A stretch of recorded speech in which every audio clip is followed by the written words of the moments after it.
we should start because the first Go for question it. is more on a personal, let's say, note. So to start with, tell us a little bit about your artistic journey, Sarah. A little bit about your career development, how you got where you are. hmm So, I decided I wanted to work in theatre because of a drama class in primary school. Um, these amazing theatre company, I have no idea who they were, came in and they did a drama class with me. And I was probably about, I don't know, like 8 or 9. Anyway, Mm. more importantly, I joined a youth theatre when I was 13, Hull Truck Youth Theatre. It was free to attend.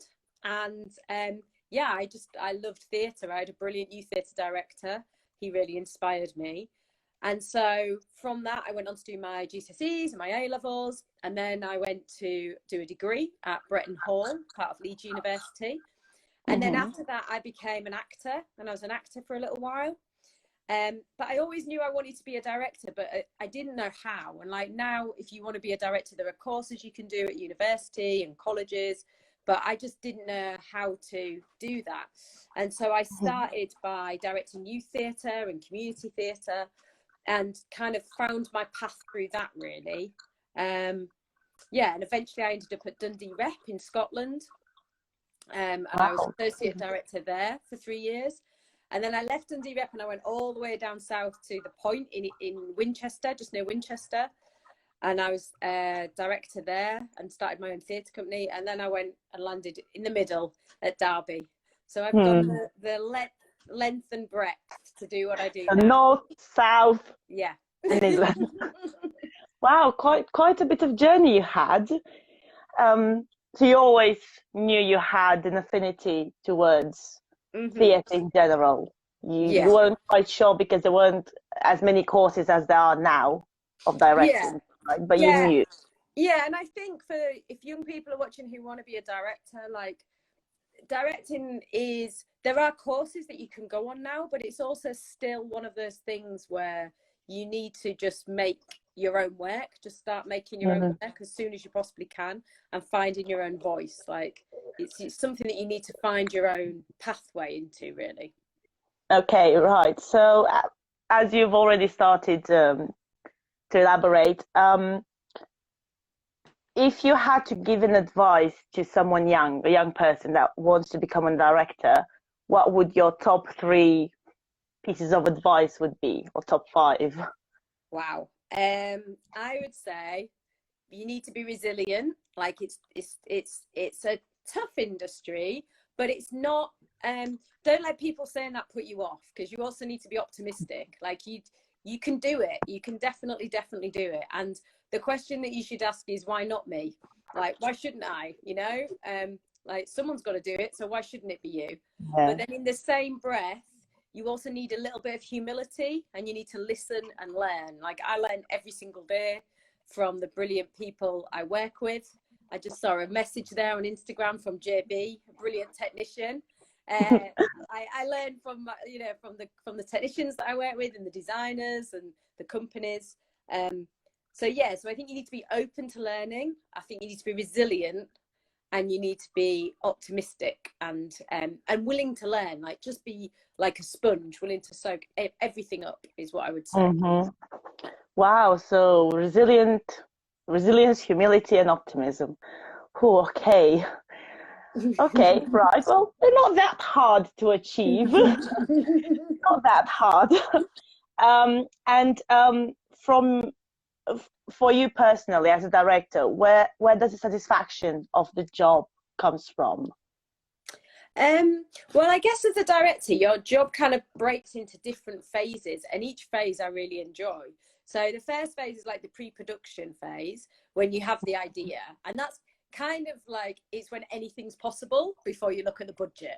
Like anything's possible, you just go, oh, I love this play. And like there's another director who I know really well, and she talks about like when you're reading a play, it's a bit like dating a play. Like you've kind of got to fall in love with it, you've got to really get to know it, you've got to ask your questions, and that bit's really exciting. And you talk to your designers and your composers, and you kind of dream really. So that bit I love. But then I really enjoy, I suppose, the bit when I feel most comfortable is when I'm in a rehearsal room with actors and we're really kind of looking at the text and we're getting under the skin of it and we're kind of pulling it apart and really trying to decide what the heart of it is. I love that period of rehearsal. And then obviously, who doesn't love the bit when you get it in front of an audience? Like, you know, all of those things, that's the kind of culmination, isn't it? You know, when they laugh where you think they're going to laugh, or when they laugh somewhere that you didn't expect and you're like, oh, I didn't see that was funny. And you know, when people come out and they're talking about it and they've got something to say, I think, yeah, those are the kind of three real, yeah, I mean, that's kind of the job, but I kind of love it all. But that's what I love about each individual bit, I think. Well, I can see you're really satisfied about your job, and I can see you're loving your job. So now we've talked about satisfaction. Let's go on to a more challenging side. So you've been a director for a long time. What would you say are the big challenges, like the really, really big ones? Yeah. I would say, I think the biggest challenge actually is to be brave. It's like, it's really hard. And I think especially when you run a building, I think also when you're freelance, but even more so when you run a building, like you've got to please so many people, and you've got to make sure the audiences come through the door, because at the end of the day, if they don't, then people's jobs are on the line. So, you know, you've got a huge responsibility, and that sometimes that if you're not careful, that can lead you down a path of doing really safe work that's okay, but a bit boring and not very artistically challenging. And so I think being brave, like constantly questioning yourself and going, actually, is this as brave as I could be? Is this as far as I could be? That I think is really important. And then in the same breath, but also remembering that you're there not for your own artistic ego, you're there to serve the audience at the end of the day. And especially when you run a regional theatre like I do, like that theatre is the theatre for the city. And so you've got a massive responsibility to the citizens to make sure that you're giving them the great night out, the work that challenges them, the diversity of the world. So yeah, being brave, but making sure that you're serving your audience. I think that's the biggest challenge. Yeah, that's what I would say. Okay, so pushing yourself to be brave, even though it's a tough industry, and sort of serving the audience, not serving your own needs. Right, good to know. And of course, like of course, as an artist, like your own needs come into it, because your own thoughts and dreams and ideas. But at the end of the day, if you just make a piece that only you want to see and your mum, then that's not going to keep, you know, the box office busy. So you've got to, yeah. I mean, my family would probably keep a bit of the box office a bit full. I have a huge family. They might, if I bring my cousins, my nan, everyone, just come on off. Okay. So we've talked challenges, we've talked satisfaction of the job. Let's talk the wider industry. Okay, so from your point of view as a director, and can I just say like a former actor, because you've done a bit of acting yourself, right? So as a director and a former actor, what skills or qualities or qualifications should someone have in order to navigate, not necessarily succeed, but navigate the UK industry of arts? I think it goes back to some of the things we were saying earlier, like being open to learn and ask questions, I think is really important. So like, I think especially when you're starting out in your career, you can look at people like me, or, you know, people who are much higher up the career ladder than I am, and they can be quite intimidating and scary. And you think, oh, you know, why are they interested in me? Well, they're interested in you because you've got brand new ideas and exciting thoughts, and you know, you've got something unique and new to give. So knock on the door and ask for a coffee. And even if they say no, well, just keep trying or find a different way round. Like, you know, and remember that your career sits in your hands. So like, it's not true that you just sit and someone's going to walk up to you and go, hey, you look like the kind of girl that could be in a movie. Here's a part. Or, you know, wow, I think you could be brilliant. You know, I think you could be brilliant, like directing, whatever. So you just need to, take the career in your hands, see as much work as you can, join a youth theatre, definitely, if you're a young person, do as much of it as you can. And it's like any job, like just work really hard and be positive, and you will find your own path. And each path will be different, but it will be there and it'll reveal itself to you. And at one point, would you say it's best to sort of start your network, your contact list, let's call it? So like, honestly, like I know people now who work in the industry that I met in youth theatre when I was 13. So there's a director in York who I know, there's a musician in Nottingham that I know, there's a really brilliant drama teacher in Nottingham that I know. I met them at youth theatre. So like, too early is not too early, you know. Like, okay, right. Like, just start getting to know people as soon as you possibly can. Okay, right. So, having in mind this unprecedented pandemic situation, how has it changed the work that you do? What new challenges have emerged? So I think it begins by making me think about what theatre is for. Like, what's the purpose of it? When you're in a crisis like we're in now, you know, you have to stop and reflect on, what am I doing? Is it making a difference to the world? Is it worth doing? And thankfully the answers for me was yes, because I still believe that theatre does a huge impact. You know, what have we missed during this pandemic? We've missed connection, we've missed stories, we've missed talking to each other in all these different ways, and that's what theatre does. So the first thing that it's done is it's made me really pause and think about what the core purpose of theatre is. And then there's been other things, you know, so we've started making stuff digitally, which previously we haven't been as much, which has been a real learning curve. And we've also, it's given us chance a little bit to get off the, I mean, don't get me wrong, it's been crazy and it's been firefighting, but it has at least also made you go, well, seeing as everything's different anyway, then let's have some different conversations. Let's chat to some different people. Let's just broaden, because we're not constantly on that hamster wheel of going, oh, we've just got to deliver. There's another show next week. There's another show next week. And it's like, well, actually, the building is shut. Now, there's all sorts of other things that we're doing with our community, and you know, commissioning new plays for digital and things like that. But actually, you can just start to go, well, what if I did this differently? And so that's really interesting. I was going to say, I've always found interesting this process of getting your hands on a play, which are basically words on paper. That's all there is, with some commas and punctuation signs, and then just somehow turning them into a full-scale production with staging and lights and costumes and everyone doing some brilliant artistic work. And I'm going to ask you about it. How is this process? How does it happen? What are the steps, if I can say? I mean, you've talked a bit about it. You've said about the pre-production stage, but from the pre-production up to the full-scale production, what happens? So as a director, the most important thing you have to remember is it's not just you, and it's not just your vision. Like, you have this whole team around you that are skilled in their own way, you know. So I could sit and think about a set, but the idea that I come up with would be rubbish.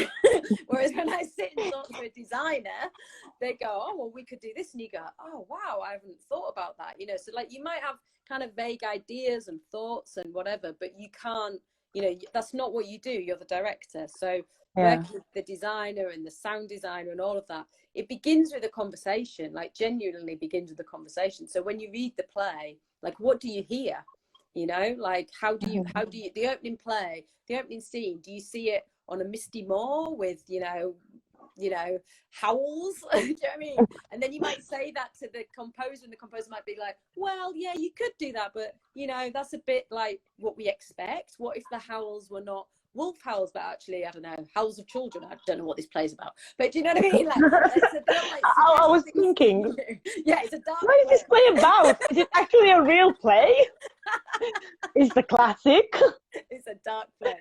No, so like, yeah, so, you know, but you suggest something to the composer and they suggest something back to you, and you go, oh, okay, let me think about that. And then that triggers off another idea, and it just begins as a conversation. And that's the most important thing.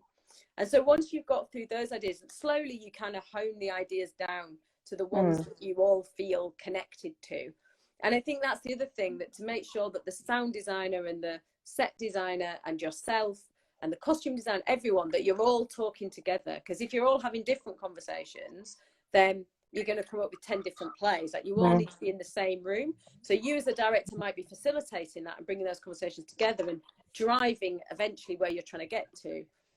But you're making sure that you're using the best of the brains in the room that you can.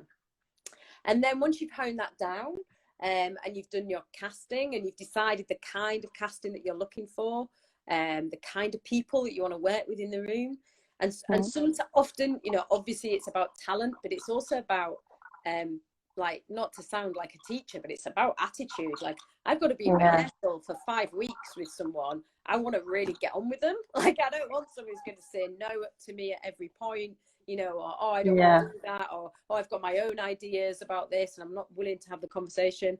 Like, you want to all have you know, people who you really want to work with.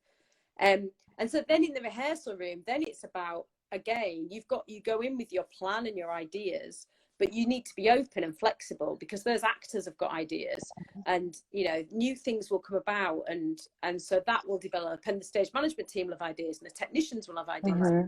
So that all kind of develops. And then when you get into the theatre space, so we tend to like rehearse for like 4 weeks. Some theatres do more, but we would tend to rehearse, and some theatres do less. We tend to rehearse for 4 weeks. And then we have a week called Technical Week, where we go into the theatre, and that's when we put the setup and the lights and everything. And in that week, you're really kind of bringing all of those ideas from right the way back when you were dreaming. You're bringing all of those to fruition. And quite often, like a play, I mean, it'll be sometimes a year, 2 years, 3 years in the planning. You know, it's like, it's not like you have an idea and then you're like, oh, I'll do that like next month. It takes a long time to kind of gestate that idea and get it to the right planning.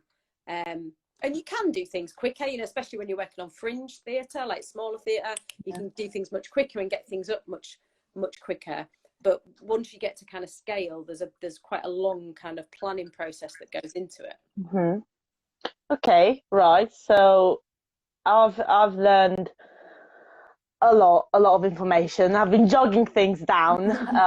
Even though I'm not looking into directing right now, I'm jogging things down because it's actually really interesting, and it's good to know for an actor. So also, you've said something about this whole digital process being a learning curve. Let's circle back to that, because I'm wondering, what are the possibilities for theatrical expression in this digital environment? I mean, this interview is not actually, let's say, it's not actually a performance. So I'm asking, what can people do in this lockdown, in general industry pause? I see it as an industry pause. Everything is on pause. Everything is closed. Then Yeah. Although today they said we can get a haircut in a couple of weeks, so I'm quite wow, really? Yeah. Congratulations. Thanks. I'm looking It sounds a happy moment. I think the digital, so I mean, there's lots of things. I think we're only at the start of discovering what it can do. So there's been lots of Zoom plays, you know, and you've seen them like even on TV as well, the David Tennant stuff and stuff like Unprecedented on the BBC. So there's lots of that kind of stuff that is brilliant and possible. There's also the kind of, you know, the stuff that the National Theatre have been doing, which is showing archive plays. But then I think there's possibly stuff that we haven't even discovered yet. So like we've been working on some podcasts, and actually going back to like radio drama, like, and kind of what happens to drama if you tell it on a telephone, like if you just phone someone up and have that conversation. And then, you know, and I'm also thinking about like site specific work, like how do I do stuff where only one household at a time can experience it, or how can I create a piece of theatre that you listen to, you know, through your phone and as you walk around an outdoor environment. So I think there's loads of kind of opportunities, and you just have to, like you do in the normal rehearsal room, you look at the tools that are in front of you and you're kind of thinking, well, you know, what are the options now? How do I do that? And it's not going to be theatre in the way that we know it. It's something new. It's like, it's almost like a new art form, because theatre is, you know, it's a group of people coming together for a communal experience with performers in front of us. And we will go back to that. Like, I absolutely believe that will come back. Yeah. You know, we've told stories around a campfire since, like, you know, whatever, since, you know, thousands and thousands of years. So times. Yeah, exactly. Like, theatre is not going to die, because that basic human desire to come together and connect through storytelling, which is all theatre is, that's never going to die away. So we will get back to that, but just at the moment, not yet. And so what are the other tools that are available to us? And then I think when we get back to theatre, maybe it will move the art form on, because it'll be like a blended kind of, you know, we'll be going, because, you know, I'm not gonna, if let's say we open in September, go, oh, okay, well, let's forget all that digital stuff that we did and let's just now get back to making plays that 500 people come and see. It's like, well, actually I learned some really great things, so how do those two things come together? And to be honest, like someone like me who's 43 probably hasn't got the answers. It's more likely to be people like yourself who are a bit more au fait and don't have to have, you know, like 3 rehearsals with Instagram to make sure she can make this interview work. It's been even for me, I should know Instagram Live, but apparently I did not. I do now, but yeah. So I've learned a lot, and thank you so much for sharing all this like insights. And if I were a stranger, I would say, oh my God, you've changed my entire perspective on theatre. But I know you, and I've worked with you, and I'm just going to say that I really wanted Treasure Island to come to fruition. It will. Yeah, it probably will. Yes, yeah, it will. Yeah, promise. Okay, great. Yeah. I mean, we were literally in the last week of rehearsal before lockdown, so the show is pretty much there. The set is currently sat somewhere near the theatre, ready to be installed. So it will happen. But we just have to wait and see when. So so everything will just you're positive that everything after this lockdown, quarantine, and pandemic ends, everything will sort of slowly get back to another normal, let's say. I think so. Yeah, I think we'll end up in like a new normal. I think that's what the term that people are using. And theatre is going to be the last bit of the jigsaw, because you know, Rufus Norris from the National Theatre said, like, you know, we're in the business of mass gatherings, and mass gatherings aren't very popular at the moment.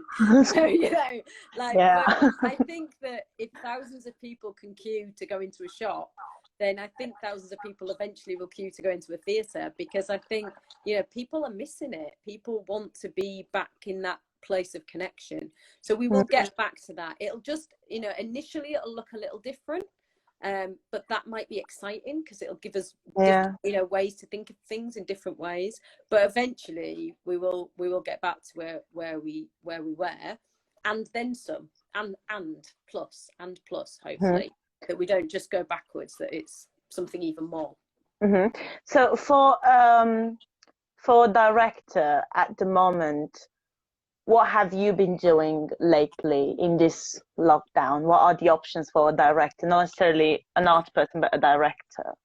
So I think if you're a director at the moment in lockdown and you're you know, whatever, without work, then what you should be doing is reading plays, talking to creatives, talking to artists, and dreaming. Like, it's really easy to not do any of that, but also to be easy on yourself and know it's a really tough time. So, like, you know, you don't have to write a novel, you don't have to have a great idea, but it's a tough time for everyone. But it doesn't mean that you can't be creative. And also, like, trying new things. Like, you know, if you've got time now, and then, like, trying new things. I think, you know, do the yoga that you always promised yourself you do and never do, or, you know, go to that, whatever. Like, give yourself those opportunities, because as a director, you absorb, you know, the world, and that's what comes through your art. So take the opportunity to absorb those things. If you're running a building, then all you do is look at budgets currently and plan and replan. So yeah, so it's a little bit different at the moment. My job is a little different at the moment, but you know, equally enjoyable, because I know that we're securing the future. So that's good to know. That's good to know. I hope none of the theatres close. Let none of the theatres close. Let something else close. I don't know what. I don't care what. The theatres live. It's fine. And also, for those of you watching us, thank you for watching us. Thank you for tuning in. And I'm gonna leave a bit of time now for people, if people want to ask Sarah something, to gain a specific insight from Sarah. Now is your time to shine. So ask the questions, if you have any, of course. Did they just put it in the comment box, Anna? Is that how? Yeah, exactly. Just put your question in the comment box, and I'll just read to Sarah. Cool. And if not, then we'll just sit here quietly looking at you all. Exactly. Just look at you and your comments. While people are thinking about questions, Anna, can I ask you a question? Yeah, sure. So, like, you've just graduated, yeah? And what's your plan? Like, do you want to be an actor? Do you want to be, like, where are you at? Definitely an actor. And then I'm also thinking into going into a bit of interactive workshop. I'm thinking about sorry, let's cut me out. We have a question, and it sounds more interesting than my stories. Okay, so Mitch Baker asks, what are your top 3 favorite plays that you have directed at Derby Theatre? Oh, okay. That gives me I thought you were going to say our top 3 plays. I was like, that's impossible. But my top 3 that I've directed at Derby Theatre. Okay, so my first one definitely would be Look Back in Anger. So I directed that in 2016, and it's a really problematic play. Like, it's not, it's misogynistic in lots of ways. It's really old-fashioned, but what it is it's a great piece of writing, and I just loved I had a great company on it, and I just really loved the rehearsal process. I loved getting under the skin of this really complex play that is really problematic for now. Because of the relationship between the men and women in the play, and as a, you know, feminist, it was quite a challenge to begin on that. But I just really enjoyed the process of going into a classic text and just peeling the layers away and understanding the heart of it, and really getting to know the period of it, but making sure that it said something fresh. So that was a great play that I enjoyed. I loved, what else? I loved directing Solace of the Road. So that was a play that I did a number of years ago now, 2014, 2015, something like that. And that was, I loved that because we brought together a group of professional actors and a group of young people who live in care. And the play is an adaptation of a novel, and it was about their experiences of living in care. And it felt really exciting to bring those young voices together with those professionals. So that would be another one. And then probably, like, there's so many. I enjoyed all of them. I enjoyed Great Expectations. I love Brassed Off. Like, that was just really joyous when we did Brassed Off, because it felt like it was a play that really spoke to Derby, you know, because of their mining history of Derbyshire. And again, brilliant actors, brilliant community company. Derwent Brass played, like, the most sublime music. So yes, I mean, but ask me tomorrow, it'll be a different 3. Like, Probably. I don't think there's a play that I've not enjoyed directing at Derby. Like, Okay. I feel really lucky. I can't think of one where I'm like, oh, that was hard work. Like, I mean, Right. they're all hard work, but like in a bad way. Yeah. So loads more questions. I'm not sure we're gonna get to circle to them all, guys. We're sorry about that. This is supposed to be half an hour. We'll just ask another question. So, Sarah, do you think creative writing is an important skill for a director and for an artist in general? It's a good question. So I do write, but I wouldn't call myself like a professional writer. Like, but I do write. And I think any additional creative skill is really important to have. But I also think as a director, like if you're directing your own work, somehow, some way, you've got to find a bit of distance. Like the good thing about being a director and working with a writer is that, you know, because when you write something, it's really close to you. It's like here, you know, it's like, oh, I've written it and I can imagine exactly how those words are going to be said and exactly what that character should look like. And the joy as a writer is then you hand it over and someone, yes, explores that, but sometimes they find something completely different that you didn't see, even as the writer of the piece. So the problem is when I direct work, and I do that, especially with children's work, I write the plays and then I direct them. I quite often have like a dramaturg, like someone who's like a second pair of eyes in the room who reads it and questions me and goes, well, what do you is that the right word to use there, or what do you really mean? What are you really trying to get to? So yes, writing I think is really important, but I think if you're thinking about directing your own work, finding someone who can be like independent in between is really important, I think. And what about this is the last question, and we're just gonna try and make it short. So a lot of people have been asking about what would be the main sort of local Derby or Midlands, Derby, Nottingham area places to start connecting with and networking with, whether you're an actor, a prop designer, a costume designer, what those places would be. Do they have names or? Yeah, so very definitely connect to In Good Company. So that is, you can find it on Derby Theatre's website. You can also, they've got their own website. I think it's In Good Company. Oh no, I'm going to get this wrong. In Good Company.org. I might got that wrong. Sorry if anyone from In Good Company is watching. But Google In Good Company Derby Theatre and you'll find the right website. And it's on our page as well. So what they do is they run masterclasses really cheaply. They have a free newsletter that comes out with auditions and commissions and etc. etc. So definitely, I would say that's my top tip for being in this region at the moment. Okay, great, good. And someone just asked us, how do you know you want to direct a specific play? Is it a feeling, or do you see a specific scene, or can you imagine the set? I begin by, for me, and I think it's different for all directors, I know I want to direct a play because it says something really relevant now. So I read it and I go, oh, that's saying something to me. It's got something to say, and I agree with it, or I want to contest it, or I want to debate it. That's how I know. And then quite often, when I think about a play, the first thing I think about is the opening scene. I imagine when the audience sit down and the lights go out, what do they see? What do they hear? What do they feel? And once I've got that, then I start to get excited. Great, good. Well, guys, I think this is drawing slowly to an end, unfortunately. Just two things.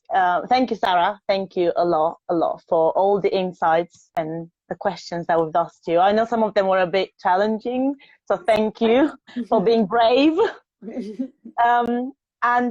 Also, guys, this is just the first interview of Futures Unlocked, of the project Futures Unlocked.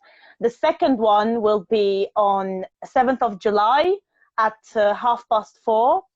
And the artist interviewed will be, drumroll, Alex Whittle, writer of The Home Girl and Crompton Nights.